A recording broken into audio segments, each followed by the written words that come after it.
Hello everyone. Today we are going to discuss about optical instruments. So students, सबसे पहली जो हम चीज इसके अंदर डिस्कस करते हैं वो है human I. Human I is also an optical instrument. Optical instrument basically होते क्या है, जो लाइट रेडिएशंस की हेल्प से एक पर्टिकुलर ऑब्जेक्ट की कोई पर्टिकुलर इमेज बनाते हैं.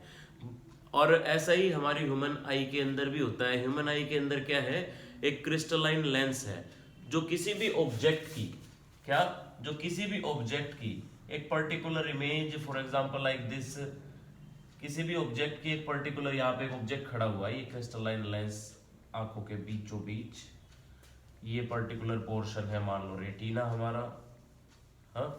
और यहाँ पे जो भी ऑब्जेक्ट खड़ा हुआ है, उस ऑब्जेक्ट की हमारी आंखों के ऊपर जो भी इमेज फॉर्मेशन होती है, ये इन्वर्टेड होती है. ये आप सभी को पता ही होना चाहिए, because convex lens, and after that this inverted image can be corrected bye optical nerves. हाँ. सो एक चीज ऑप्टिकल इंस्ट्रूमेंट्स पढ़ते समय आपको ध्यान में रखनी है, वो ये कि ये जो पर्टिकुलर एंगल है ना, इस एंगल को हम बोलते हैं हमारे विजन का एंगल, एंगल ऑफ विजन. अभी एंगल ऑफ विजन क्या है, देखो ये मान लो ये जो है ना हमारा 25 centimetre least distance of distinct vision होता है. हमारा विजन जो रेंज है, हमारी range of our vision is 25 centimetre to infinity. Infinity तक की हमारी ये रेंज होती है ना. ये रेंज 25 सेंटीमीटर पे आके रुक क्यों जाती है? रुक इसलिए जाती है बिकॉज अगर 25 सेंटीमीटर से आगे अगर कोई भी ऑब्जेक्ट आता है तो उसका एंगल इतना बड़ा होता है कि वो हमारा जो इमेज है वो रेटिना पे कैप्चर होने की बजाय रेटिना के साइड में कैप्चर होना स्टार्ट हो जाता है. So that's why, but image दिखेगी वो थोड़ी सी ब्लर दिखेगी, बिकॉज सारी की सारी रेडिएशंस तो रेटिना पे आके इंटरेक्ट करती नहीं. एक ऑब्जेक्ट है, ऑब्जेक्ट से मिलियंस ऑफ रेडिएशंस निकलती हैं. बट मेन बात ये है कि ये जो एंगल है, ये एंगल एक पर्टिकुलर एंगल से बड़ा एंगल अगर बन रहा है तो हमारी आंखें उसको ब्लर कैच करेंगी. सो इसी पोर्शन को हमें अपने हर एक ऑप्टिकल इंस्ट्रूमेंट के अंदर डिस्कस करना है as a case. So start करते हैं. पहला optical instrument, a simple microscope.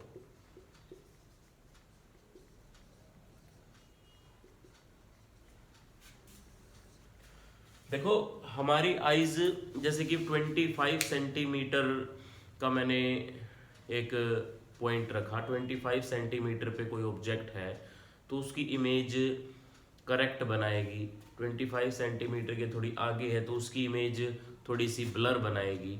But एक और क्राइटेरिया हमारी आंखों का ये भी है कि हमारी आंखें ज़्यादा छोटे ऑब्जेक्ट्स और ज़्यादा बड़े ऑब्जेक्ट्स, इनके लिए भी हमारी आंखों के लिए फिर कुछ ऑप्टिकल इंस्ट्रूमेंट्स के यूज से उनकी इमेज हम करेक्टली देख पाते हैं. वो ऑप्टिकल इंस्ट्रूमेंट्स जैसे कि अब ये सिंपल माइक्रोस्कोप है. सिंपल माइक्रोस्कोप क्या होता है, एक सिंगल मैग्नीफाइंग ग्लास को हम क्या बोलते हैं, simple microscope. Convex lens, a single magnifying glass भी हम इसको अपने लैब पर्पस पे, वर्नियर कैलिपर हुआ, स्क्रू गॉज हुआ, 11th क्लास के जो प्रैक्टिकल्स उनमें रीडिंग देखने के लिए कई बार यूज कर लेते हैं. अदरवाइज जो वॉच मेकर्स है, जो ज्वेलरी मेकर्स है, उनके पास ये आप एक छोटा सा कन्वेक्स लेंस मैग्नीफाइंग ग्लास देखते हैं जो अपनी आंखों के अंदर ही एडजस्ट करके और तब तुम्हारी वॉच वगैरह रिपेयर करते हैं. या ज्वेलरी मेकर्स ज्वेलरी के ऊपर जो भी कढ़ाई बुनाई होती है, वो छोटी छोटी जो उनकी कलाकारियाँ होती है वो इसी की हेल्प से करते हैं.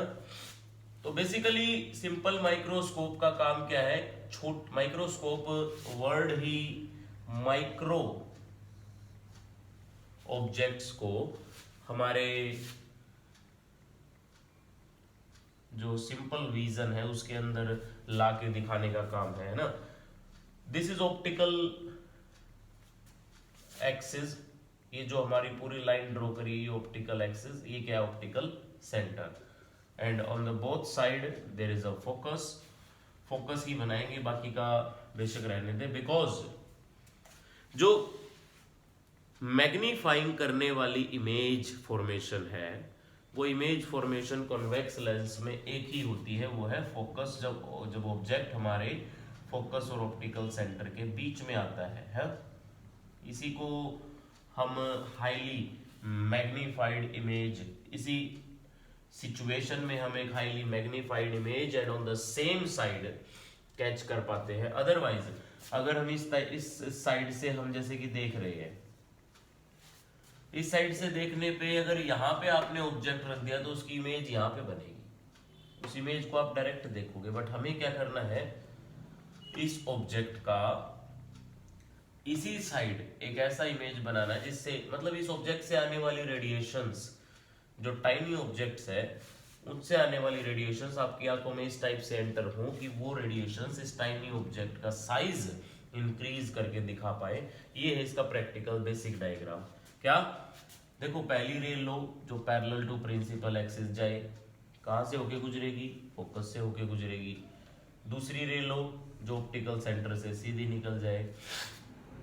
And by considering these raise, ये इस साइड से देखने पे आपको डाइवर्ट होती हुई दिखाई देंगी, बट जब ये रेडिएशंस एंटर करेंगी तो आपको फील होगा कि ये ऑब्जेक्ट कहीं ना कहीं ऑन द सेम साइड यहां पे बनता हुआ फील हो रहा है।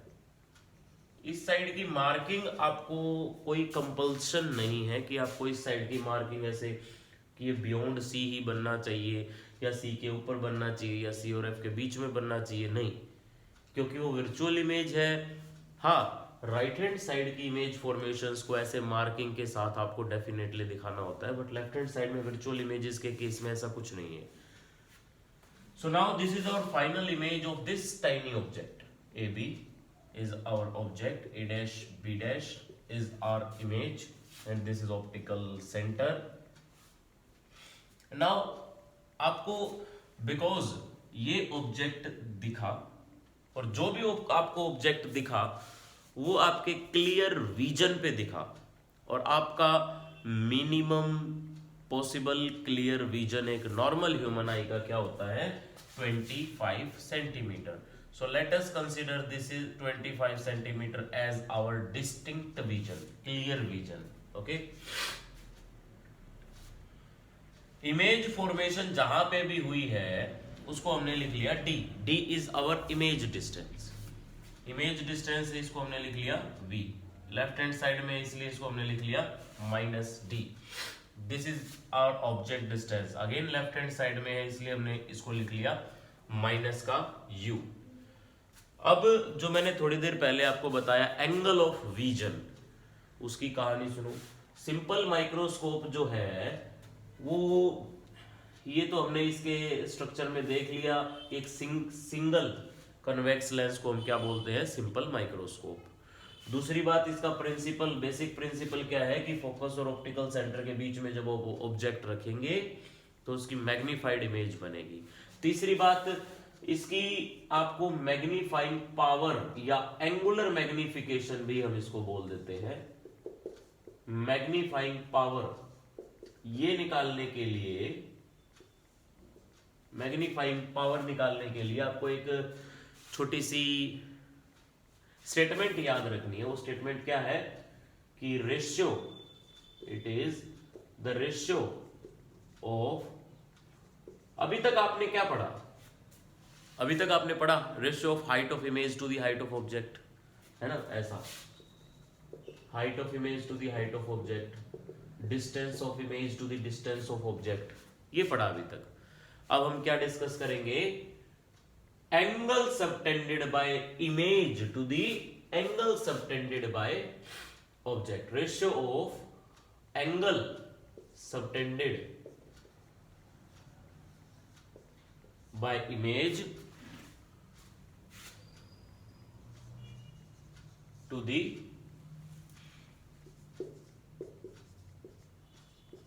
angle subtended by object.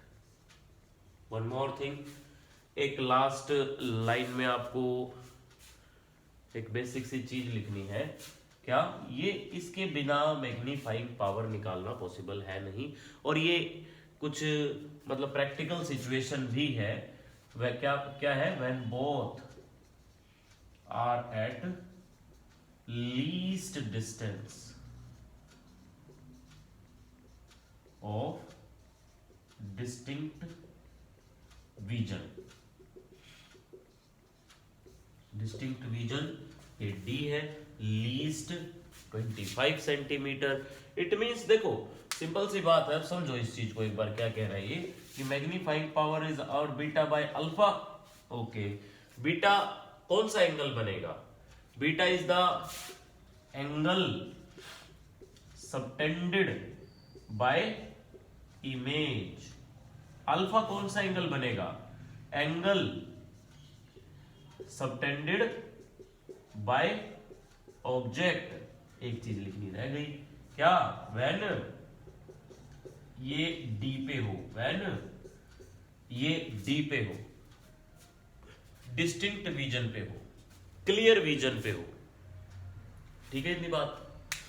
Okay, अब ये जो क्लियर विजन का लॉजिक है, ये लॉजिक इस टाइप से है कि देखो एक ऑब्जेक्ट है, ये क्यों ऐसा मैग्नीफाइंग पावर के लिए ऐसा लॉजिक क्यों लगाया गया, क्योंकि देखो मान लो अगर ये छोटा सा ऑब्जेक्ट है, इसकी ये इमेज बन पा रही है, ये ऑब्जेक्ट और इमेज का जो एंगुलर वेरिएशन है, ये वेरिएशन आप तभी देख पाओगे पहली बात तो जब ये दोनों ही साइड बाय साइड रखे जाएंगे। अब साइड बाय साइड कितने डिस्टेंस पे रखे जाएंगे, साइड बाय साइड उतने ही डिस्टेंस पे रखे जाएंगे जितने डिस्टेंस पे ये आपको क्लियरली विजिबल हो।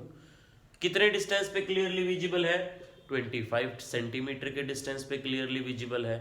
तो 25 सेंटीमीटर पे रख के ये देखना है कि ये आपकी आंखों पे कितना एंगल बना रहा है और ये आपकी आंखों पे कितना एंगल बना रहा है, तो पता चलेगा एक्चुअल में कि एंगुलर डेविएशन है कितना, एंगुलर वेरिएशन है कितना। तो बेसिकली ये जो बड़ी इमेज डी पे बन रही है उसका एंगल तो क्या होगा, बीटा। ये कंफ्यूज नहीं होना कि सर ये तो ऑब्जेक्ट का एंगल है तो ये बीटा होगा, नहीं, ऑब्जेक्ट का एंगल कैसे होगा, जब इस ऑब्जेक्ट को आप यहां पे रखोगे, यहां पे रखोगे, अब ये ऑब्जेक्ट का एंगल माना जा सकता है, क्या, ये angle, this is the angle of object that is alpha. अगर डायग्राम में ज्यादा कॉम्प्लेक्सिटी आ रही है तो आपको एक काम करना है, एक अलग से ऐसा ट्राइंगल मेंटेन करो जिसका बेस कितना हो, डी के बराबर हो, हाइट कितनी हो, हाइट ए बी के बराबर हो, एंड एंगल किसके बराबर हो, अल्फा के बराबर हो।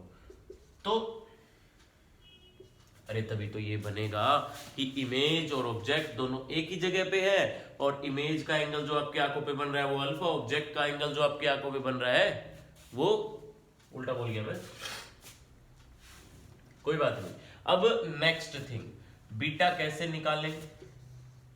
ऑप्टिक्स के अंदर एक छोटी सी अजम्पशन होती है, शुरू से लास्ट तक यही अजम्पशन फॉलो करनी होती है कि ऑल एंगल्स आर स्मॉल।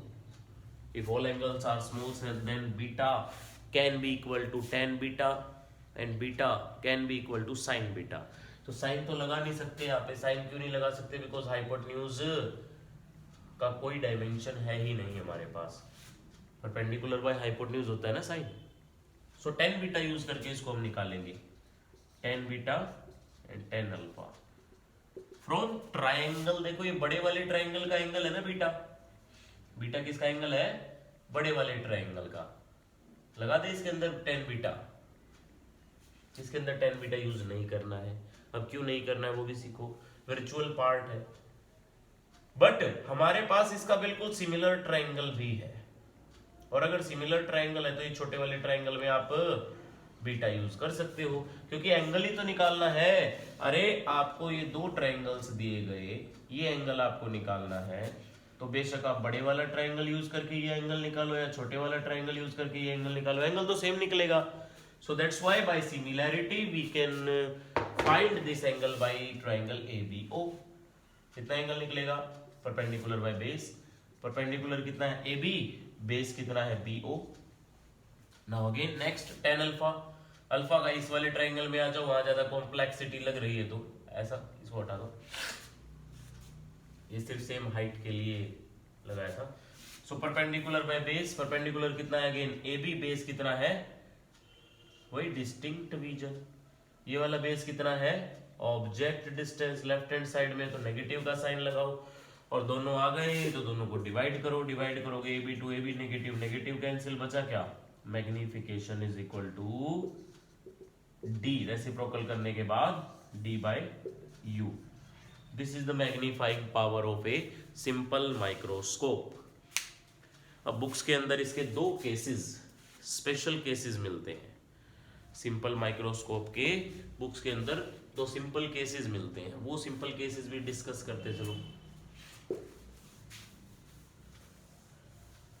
सबसे जैसे कि मैग्नीफाइंग पावर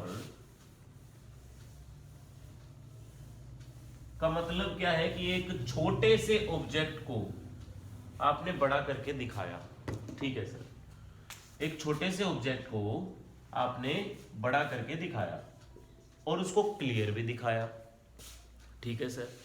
अब छोटे से ऑब्जेक्ट को बड़ा करके दिखाया वो तो इसका नेचर है, जब ऑब्जेक्ट यहाँ पे इमेज ऑब्जेक्ट अगर ऑफ एफ और ओ के बीच में बनेगा वो बड़ा होके आएगा, वो नेचर है सर इसका।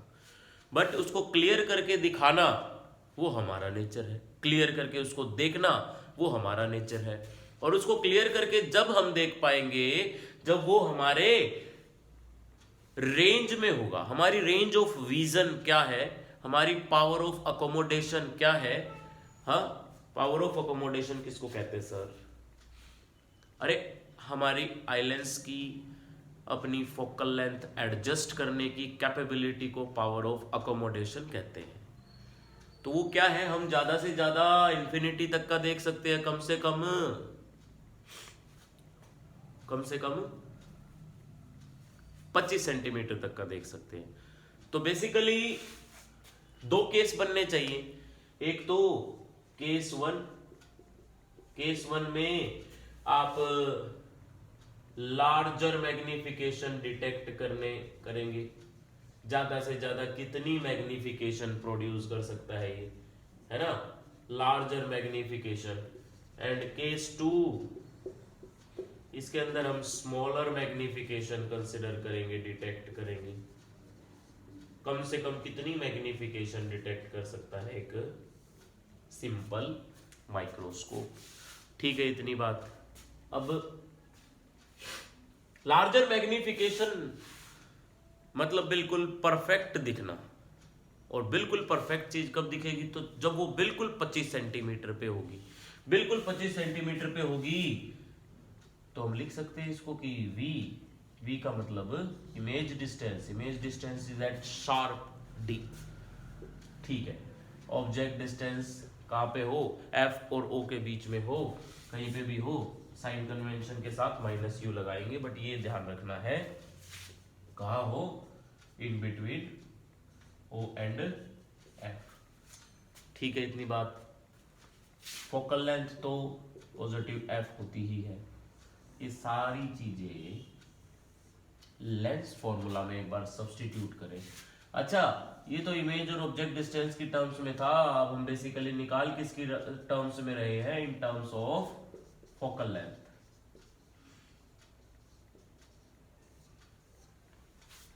इन टर्म्स ऑफ फोकल लेंथ। तो बाय लेंस फॉर्मूला क्या कहता, 1/f is equal to 1/v minus 1/u on the point of v, position of v we can use -d, on the position of u we can use -u. So what we have to find, d/u है ना magnification, in terms of f निकालना है यार आपको। तो d/u को आप ऐसे लिख सकते हो ना, अरे u को अकेला रखो, u को अकेला रखोगे तो आपको मिलेगा 1/f plus 1/d.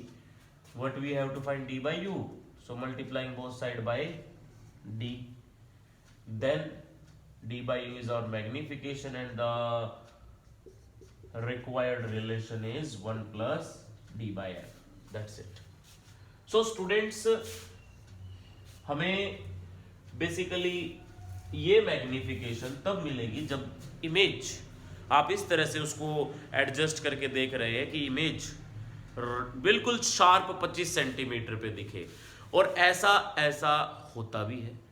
कहाँ होता है, कौन करता है इस टाइप से इतना संघर्ष कि बिल्कुल 25 सेंटीमीटर पे दिखे। वैसे तो 25 सेंटीमीटर पे देखने में आपको बहुत ज़्यादा, लगातार कई देर तक अगर देखते रहना है तो बहुत ज़्यादा आपकी आइज में स्ट्रेन आना, स्ट्रेचिंग आनी स्टार्ट हो जाएगी, प्रॉब्लम आनी स्टार्ट हो जाएगी, है ना। तो ऐसा करता कौन है, जो भी आपका वॉच मेकर है ना, जो घड़ी आपकी सुधार रहा है, घड़ी आपकी बना रहा है, वो एक इस टाइप का सर्कुलर पोर्शन के अंदर इस लेंस को रखता है, जो सर्कुलर पोर्शन उसकी आंख के इस पोर्शन में इस टाइप से फिट हो जाए। तो फिट करके अब आपकी घड़ी को इस टाइप से एडजस्ट करके एक ही जगह पे उसके अंदर जो भी डिफॉल्ट है उसको सुधारना शुरू कर देता है। वो इसी मैग्निफिकेशन का काम करता है। बट हम नॉर्मली क्या करते हैं, हमें मतलब नहीं 25 सेंटीमीटर पे दिखे, हम कौन सा वहां पे मेजरमेंट स्केल के साथ करने लग रहे हैं, 25 सेंटीमीटर पे ही दिखेगा, डिस्टिंक्ट विजन पे ही दिखेगा। हमें तो इनफाइनाइट तक का भी ठीक चलेगा। इनफाइनाइट अब इसका मतलब ये नहीं है कि इमेज उसकी चांद पे बन रही है। इनफाइनाइट का मतलब ये नहीं है। इनफाइनाइट का मतलब सिर्फ ये होता है जैसे कि ये 25 सेंटीमीटर पे है, अगर 2500 सेंटीमीटर पे भी दिखेगा तो क्या दिक्कत है। क्या आप 25 मीटर तक का ठीक नहीं देख सकते? अपनी खिड़की से बाहर जाग के देखिए, अगर कोई ऑब्जेक्ट दिख रहा है 40, 50, 60, 100 मीटर तक भी बहुत अच्छे से देख पाओगे तुम। हाँ, तो ये दूसरा केस, यही केस है कि फाइनल इमेज कहाँ पे बने, इंफिनिटी पे बने। इसको आप सिंपल नॉर्मल एडजस्टमेंट का भी नाम दे देते हो। ये लीस्ट मैग्निफिकेशन है, कम से कम कितनी मैग्निफिकेशन हो सकती है, इसको आप नॉर्मल एडजस्टमेंट का भी नाम दे सकते हो। ठीक है, फाइनल इमेज कहाँ पे बने, इंफिनिटी पे। ऑब्जेक्ट कहाँ पे है, यू ही रखो, बट ये कहाँ होना चाहिए, इन बिटवीन एफ एंड ओ होना चाहिए। ये कंपलसरी है। फोकल लेंथ एफ है, ये नेगेटिव है, okay. Again by using lens formula, by lens formula. Lens formula क्या है, 1 बाय, यहाँ पे इसको सोल्व कर देते हैं।